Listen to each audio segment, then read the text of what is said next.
What's up, everybody? It's Young here, and welcome to a Persona 5 news update. Soon after the unveiling of Persona 5's gameplay trailer, a number of Japanese sources released new information about the highly anticipated title, so I have decided to compile it all in one video. The following information comes from Famitsu and Dengeki PlayStation, and the information was later translated by website Gematsu. Let's start by talking about the characters in the game. The main character has been confirmed to be a second-year high school student who moves to Shibuya in the spring and transfers into a private high school called Shujin Academy. The name Shujin is actually a play on words for the Japanese word for prisoner. He'll be living in a coffee shop owned by his parents' friends, which resides on the outskirts of the city. We actually get a look at this coffee shop in the latest trailer, where we see our protagonists planning some kind of heist or mission. The protagonists of Persona 5 have been described to be high school juveniles, delinquents, or punks who are trying to bite back at a world that's trying to pin them down. These are characters who feel imprisoned by society and want to break free. It's a very different vibe from characters of past Persona games, who were, for the most part, your run-of-the-mill heroes who fought against evil in the name of justice. A big inspiration for this new angle were other fictional characters like Arsene Lupin or his anime grandson Lupin III. The development team asked themselves how characters like these would go about winning the hearts and minds of people for a good cause if they actually existed. So it's no longer just about fighting an antagonistic force that's planning to disrupt the world, it's also about shaking up the world through actions that many would perceive to be sheer brazenness for what the developers are hoping to be a cause that players will empathize with. These protagonists sure sound like vigilantes to me, disruptive forces of society that work from the shadows and avoid the eyes of the law to bring to light a cause to fight for, like Robin Hood or Batman. The game's director thinks that as a result of this new approach, the protagonists in this game are going to be a little rougher around the edges than the ones from before, probably hinting at tough upbringings for these characters. In fact, an article by Famitsu stated that one thing that the main character and his new friends have in common is that they have all lost a place to live before. There were also a few specific details given about each character. The main character's persona has been confirmed to be Arsene, inspired by fictional phantom thief Arsene Lupin, who was created by French writer Maurice Leblanc. It was also stated that players will find the main character's seemingly calm and docile nature to be a profound ruse, something that definitely shows through some parts of the latest gameplay trailer. He is also said to have a problem that could spell big trouble in the future if not dealt with. This apparently has something to do with a scene we saw in the gameplay trailer showing the main character behind bars, which has been described to be a mental prison of sorts. The other two characters we've seen so far, Anne and Ryuji, who players will meet very early on in the game, are also said to have their own life problems as well. Not many details were provided about the cat Morgana, except that it's a mysterious creature who can transform and is key to the game's storyline. Unfortunately, there aren't many concrete details in regards to the game's core story apart from the minor details I've mentioned about some of the characters. The only hint we got from the game's director is that this time around, the protagonists are on the run for doing what they think is right after something happens completely out of the blue, but what that something is wasn't specified. Perhaps this has something to do with an excerpt from Dengeki PlayStation's article, which mentioned that the protagonist gains his persona after a certain incident unfolds and after confronting a great darkness enveloping the city. But aside from these vague details and what little we can gather from the latest trailer, not much else is known. There has been extensive talks about the game's themes and inspirations, however. The director described the story of Persona 5 as something akin to a picaresque novel with academy juveniles thrown in. These types of novels essentially tell the tales of roguish heroes in low social class living at their wits in a corrupt society, whose behaviors stop just short of criminality, often depicted in a realistic yet humorous way.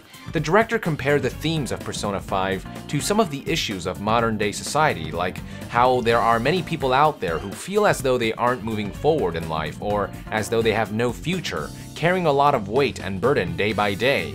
He also talked about people who aren't keen on living by the same rules and values defined by previous generations, wanting to break free, but lacking the will to do so. This dark side of society, as the director called it, is a central theme and pillar to Persona 5 and its characters. This is why the game uses chains and prisons as symbolism for the way each character feels restrained or imprisoned by the society they inhabit. Moving on, let's talk about setting, which was something that Dengeki PlayStation briefly covered. Persona 5 is said to predominantly take place in Shibuya, and the word predominantly likely means that there are a few areas outside of Shibuya that players can visit. It was also stated that the atmosphere of the game aims to give players that feeling of a big city life, packed with people and commuters. Players will be living out this city life on a year-long, day-by-day basis in a similar fashion to previous games in the series, with features like a weather system making a return. By day, the protagonists will act as normal high school students, but by night, they'll be donning their burglar masks and dungeon crawling their way towards a specific something to steal. This brings us to gameplay, which was briefly shown in the latest trailer. During the day, players will be engaging in the main character's student and social life. Like its prequels, Persona 5 will feature a social link-esque system that will serve to power up the protagonists and their personas, but there will be some new twists that weren't detailed, and from what the gameplay trailer showed, it seems as though social links will be renamed to cooperation. During the night, players will be crawling their way through dungeons infested with enemies. Like in Persona 3 and 4, there will be randomly generated dungeons, although dungeons or areas that tie heavily into the main story will have a fixed layout to allow the burglar motif, along with unspecified special gimmicks, to be implemented. Also, like before, the enemies will be physically realized outside of battles strolling about, and it's not until players make contact with them, whether it be through collision or through a sneak attack or first strike, that the game will shift to battle mode. New to Persona 5 is the ability to avoid enemy contact by using the main character's swift stealth abilities. The battles themselves will borrow heavily from past Persona games. Like before, they will be turn-based, the goal will be to exploit enemy weaknesses, and all-out attacks will once again make a return. But the battle system is also said to have a lot of changes to make it feel better and more enjoyable. The changes weren't detailed, unfortunately. Keen eyes did notice something interesting in Persona 5's latest trailer, the appearance of personas as enemies. When the director was inquired about this, he chose to be quiet, stating that he would talk about this at another time. Many fans agree that the game will likely feature a system that will borrow from Persona 1 and 2's demon system, but nothing concrete has been established. This could perhaps be indication that the team is looking back to the series' roots for some inspiration. The director did talk a bit about each character having a distinct melee weapon and a distinct ranged weapon, which was something else that many fans noticed after watching the gameplay trailer. This separation of melee and ranged weapons was actually featured in Persona 1, further indicating that the team may indeed be looking back to the series' roots. According to the director, the guns that each character uses aren't real guns, but didn't go into explaining why they serve as effective weapons against enemies. There are also some cool elements to Persona 5's presentation. For example, all of the game's models, from characters to personas, are being rendered in high definition for the first time, which has proven to be a particularly grueling process due to the sheer amount of personas in the series. In terms of soundtrack, it was hinted that the music will be in the style of acid jazz. Last but not least, I'd like to talk about where Persona 5's development stands currently.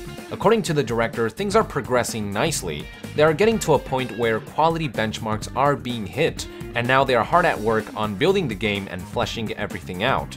A lot of progress is being made day by day, and he stated that it's just going to be a little longer before it's here. So there you have it, folks, all the new information released about Persona 5 after the unveiling of the new gameplay trailer. Thank you for tuning in. Let us know in the comments below your thoughts about the new info, and to be further updated on Persona 5, stay tuned on Young Yeah. I'll see you guys next time. Young out.